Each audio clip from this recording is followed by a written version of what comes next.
Hello guys, in today's video I'm gonna show you how to manage who can send you a friend request on your account on Discord.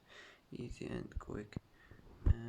First click on your profile and here you will find friend requests. Click on it and here you can manage who can send you a friend request as you want, and that's it.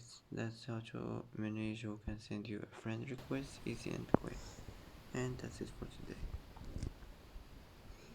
And that's it for today's video. If you like this video, don't forget to like and don't forget to subscribe. I hope this video is helpful for you, and thanks for watching until the end, and see you in the next video.